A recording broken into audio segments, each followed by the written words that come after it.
வாழ்க வையகம், வாழ்க வளமுடன். அனைத்து உறவுகளுக்கும் இனிய வணக்கம். ஜோதிட சாஸ்திரத்தில் நவகிரகங்களின் தலைவனாக கருதப்படுபவர் சூரிய பகவான். இவர் ஒவ்வொரு மாதமும் தன் ராசியை மாற்றுவார். அப்படி மாற்றும் போதுதான் தமிழ் மாதங்கள் பிறக்கின்றன.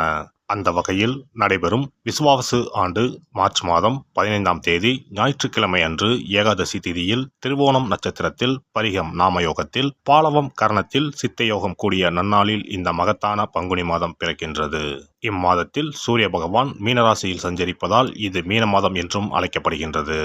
இம்மாத கிரகநிலைகள் என எடுத்துக்கொண்டால் மீனராசியில் சுக்கிரன், சூரியன், சனி பகவான் உள்ளனர். கும்பராசியில் செவ்வாய் பகவான், புதன் பகவான், ராகு பகவான் உள்ளனர். மிதுன ராசியில் குரு பகவானும், சிம்மத்தில் கேது பகவானும் உள்ளனர். இம்மாத கிரகப்பெயர்ச்சி என எடுத்துக்கொண்டால் சுக்கிர பகவான் பங்குனி மாதம் 13ஆம் தேதி மேசராசிக்கு பயிற்சியாகின்றார். செவ்வாய் பகவான் இம்மாதம் 18ஆம் தேதி கும்பராசியில் இருந்து மீனராசிக்கு பயிற்சியாகின்றார். புதன் பகவான் இம்மாதம் 23ஆம் தேதி சனி வீடான கும்பத்தில் இருந்து குரு வீடான மீனத்திற்கு செல்கிறார். இந்த கிரகங்களின் பெயர்ச்சியால் இம்மாதம் உங்களுக்கு எவ்விதமான பலன்கள் கிடைக்கப் போகிறது, அது சாதகமாக அமையுமா இல்லை பாதகமாக அமையுமா என்பதனை பற்றி காண்போம். பிறக்கப் போகும் இம்மாதத்தில் ஒரு சில ராசிக்காரர்களின் சிக்கி சீரழிந்த வாழ்க்கை பயணம் மாறப்போகிறது. மனக்கசப்பில் வாழ்ந்து வந்த உங்களுக்கு இனி வசந்த காற்று வீசப்போகிறது. எதிரில் யமனே வந்தாலும் சிவனின் அருளால் எதிர்த்து நின்று போராடும் பலம் உங்களை வந்து சேரும். உங்கள் பிறப்பு ஒரு சாபக்கேடு அல்ல, அது சரித்திரம் படைக்கப் போகிறது. வரும் வாய்ப்பினை சரியாக பயன்படுத்தி கொண்டு உங்கள் வாழ்வில் வளமும் நலமும் செல்வ செழிப்பும் பெற்று வாழ்வில் உயரிய நிலையை அடைய வேண்டும். சிம்ம ராசி அன்பர்களே, இந்த மாதம் பணவரத்து எதிர்பார்த்ததைப் போல இருக்கும். எடுத்த முயற்சிகள் அனைத்தும் வெற்றி பெறும். உங்கள் கருத்துக்களை மற்றவர்களிடம் கூறும்போது அவர்கள் அதை தவறாக புரிந்து கொள்ள நேரலாம். கவனம் தேவை. தொழில் வியாபாரத்தில் இருந்த போட்டிகள் அகலும். எதிர்பார்த்த அளவு வியாபாரத்தில் லாபம் கூடும். கூட்டு தொழில் வியாபாரம் செய்பவர்கள் கவனமாக இருப்பது நன்மை தரும். உத்தியோகத்தில் இருப்பவர்கள் வீண் அலைச்சலை சந்திக்க நேரும். மேல் அதிகாரிகள் கூறுவதை கேட்டு அதன்படி நடப்பது நல்லது. சக ஊழியர்கள் உங்களுக்கு ஆதரவாக இருப்பார்கள். குடும்பத்தில் இருந்து வந்த கருத்து வேற்றுமை நீங்கும். கணவன் மனைவி இடையே மனஸ்தாபங்கள் அகலும். எனவே எதையும் கவனமாக பேசுவது நல்லது. பிள்ளைகளிடம் அன்புடன் பேசுவது நன்மை தரும். அக்கம் பக்கத்தினருடன் வீண் வாக்குவாதங்களை தவிர்ப்பது நல்லது. பெண்களை பொறுத்தவரை விவேகமாக செயல்பட்டால் வெற்றியை பெறலாம். எதிர்பார்த்ததற்கு மாறாக காரியங்கள் நடக்கும், கவனம் தேவை. வீண் அலைச்சல் ஏற்படும். கலைத்துறையினர் எதிர்பாலினத்தவரிடம் பழகும்போது கவனம் தேவை. நண்பர்கள் மூலம் வீண் அலைச்சல் ஏற்படலாம். நேரம் தவறி உணவு உண்ண வேண்டி இருக்கும்.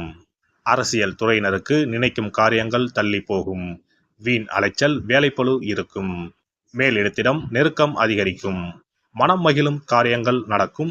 மாணவர்கள் ஆசிரியர்கள் கூறுவதை கவனமாக கேட்டு அதன்படி நடப்பது வெற்றிக்கு வழிவகுக்கும். வீண் அலைச்சலை தவிர்ப்பது நல்லது. நட்சத்திர பலன்கள். மகம் நட்சத்திரம். இந்த மாதம் வீண் மனக்கவலை உண்டாகும். எதிர்பாராத செலவுகள் ஏற்படும். அலைச்சலால் சரியான நேரத்திற்கு உணவு உண்ண முடியாத நிலை ஏற்படலாம். பணவரவு இருக்கும். வாக்கு வன்மையால் காரிய அனுகூலம் ஏற்படும். பூரம் நட்சத்திரம். இந்த மாதம் தொழில் வியாபாரத்தில் எதிர்பாராத போட்டிகள் ஏற்படும். தொழில் வியாபாரத்தில் அதிக முதலீடு செய்யும் முன் யோசிப்பது நல்லது. கடன் விஷயங்களில் கவனம் தேவை. பழைய பாக்கிகள் சிறிது தாமதத்திற்கு பின் வந்து சேரும். உத்தியோகத்தில் இருப்பவர்கள் வீண் அலைச்சலை சந்திக்க வேண்டி இருக்கும். உத்திரம் நட்சத்திரம். இந்த மாதம் குடும்பத்தில் திடீர் கருத்து வேற்றுமை ஏற்பட்டு நீங்கும். விருந்தினர்கள் வருகையால் செலவுகள் கூடும். அக்கம் பக்கத்தினரை அனுசரித்து செல்வது நல்லது. வாகனங்களில் செல்லும் போதும் நெடுந்தூர பயணங்களின் போதும் கவனமாக இருப்பது நல்லது. ஞாயிற்றுக்கிழமையில் சிவன் கோவிலுக்கு சென்று சிவனையும் நவகிரகத்தில் சூரியனையும் தீபம் ஏற்றி வழிபடுவது எல்லா நன்மைகளையும் உண்டாக்கும். சிறப்பு தொகுப்பு. கண் திருஷ்டிகள் அகன்று தடைப்பட்டு கொண்டிருக்கும் காரியங்கள் நிறைவேற செய்ய வேண்டிய பரிகாரம் என்ன என்பதனை பற்றி காண்போம். வாழ்க்கையில் நல்ல நிலையில் இருந்தவர்கள் கூட திடீரென்று பொருளாதாரம் இழந்து மன கஷ்டங்களுடன் வாழும் நிலை ஏற்படும். இந்த நிலை எதனால் ஏற்பட்டது என்று ஆராய்ந்து பார்த்தால் பெரும்பாலும் அவர்களின் மீதான கண் திருஷ்டிதான் காரணமாக இருக்கும். கல்லடி பட்டாலும் கண்ணடி படக்கூடாது என்று சொல்வார்கள் அல்லவா, அது உண்மைதான். இது போன்ற பிறரின் பொறாமை கொண்ட கண் திருஷ்டியினால் பலரின் வாழ்க்கை சிரமத்திற்கு ஆளாக நேரிடும். இது போன்ற கண் திருஷ்டிகளிலிருந்து எப்படி தப்பிப்பது? இருக்கவே இருக்கிறது எளிதாக கிடைக்கும் ஊமத்தஞ்செடி. தெய்வ சக்தி நிறைந்த செடியாக கருதப்படும் ஊமத்தஞ்செடியின் காய், பூ, இலைகள் என அனைத்தும் தீய சக்திகள் விரட்ட பரிகாரத்துக்கு பயன்படுகிறது. பொதுவாக ஊமத்தம் காய்க்கு கெடுதலை அகற்றக்கூடிய சக்தி உண்டு. நம் வீட்டில் உள்ள எதிர்மறை சக்தியை அகற்றுவதற்கு ஊமத்தங்காய் தீபம் சிறந்த பரிகாரமாகிறது.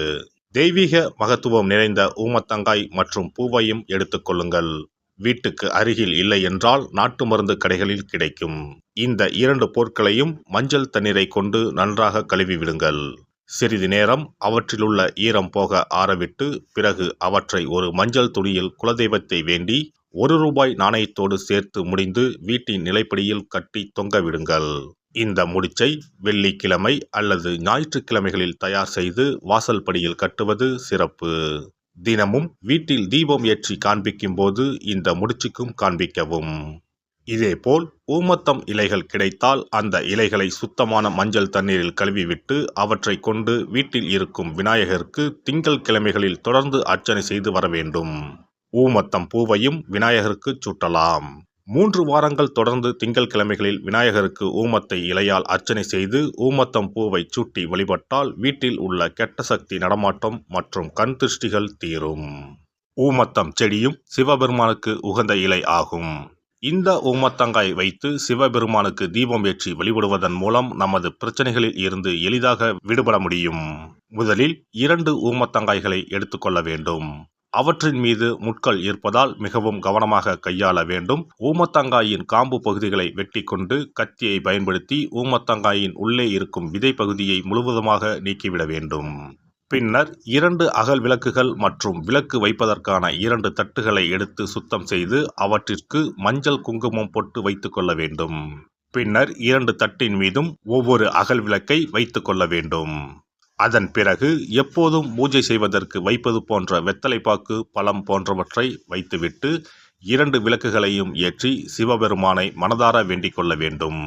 எனக்கு இருக்கும் பிரச்சனைகள் அனைத்தும் தீர்ந்து இன்பமான வாழ்க்கை கிடைக்க வேண்டும் என வேண்டிக் கொள்ள வேண்டும். இந்த பூஜையை வெள்ளிக்கிழமை அன்று தொடங்கினால் தொடர்ந்து 9 வெள்ளிக்கிழமைகள் செய்ய வேண்டும். ஊமத்தங்காயின் மீது எவ்வாறு முட்கள் இருக்கிறதோ அதுபோல நமது வாழ்க்கையில் இருக்கும் முட்கள் போன்ற பிரச்சனைகளை அவை தீர்த்து வைக்கின்றன. இந்த பூஜையை நாம் தொடர்ந்து செய்து வருவதால் நம் மீது இருக்கும் கண் திருஷ்டிகள் அகன்றுவிடும். தீராத துயரங்கள் தீர்ந்துவிடும். பணம், நகை நம்மிடம் பெருகி வரும். சிலருக்கு கையில் சுத்தமாக பணம் இருக்காது. வறுமை தாண்டவமாடும். கடன் தொல்லையால் கஷ்டப்படுவார்கள். பண பிரச்சனையில் சிக்கி கொண்டிருப்பவர்கள் இந்த தீபத்தை ஏற்றினால் 3 வாரங்களில் நல்ல பலனை பெற முடியும். தொழிலில் நல்ல முன்னேற்றம் இருக்கும். கடன் பிரச்சனைகள் தீரும். உறவினர்களிடையே பகைமை இருந்தால் அவையும் மறைந்துவிடும். நோய்வாய் உள்ளவர்கள் இந்த தீபத்தை ஏற்றுவதன் மூலம் நல்ல பலனை பெற முடியும். பொதுவாகவே எந்த பரிகாரம் என்றாலும் அதை முழு நம்பிக்கையுடன் செய்தால் மட்டுமே முழு பலன் கிடைக்கும் என்பதை நினைவில் கொள்ளுங்கள். எல்லாம் வல்ல இறையருளால் நீங்களும் உங்கள் அன்பு குடும்பமும் உடல் நலம், நீலாயுள், நிறை செல்வம், உயர் புகழ், மெய்ஞானம் ஓங்கி வாழ்க வளமுடன். இந்த வீடியோ பதிவு உங்களுக்கு பிடித்திருந்தால் லைக் பண்ணுங்க, கமெண்ட் பண்ணுங்க, ஷேர் பண்ணுங்க. மறக்காம சப்ஸ்கிரைப் பண்ணுங்க. பக்கத்துல இருக்கிற பெல் பட்டனை கிளிக் பண்ணுங்க. நன்றி, வணக்கம். ஓம் நமச்சிவாய. சிவாய நம.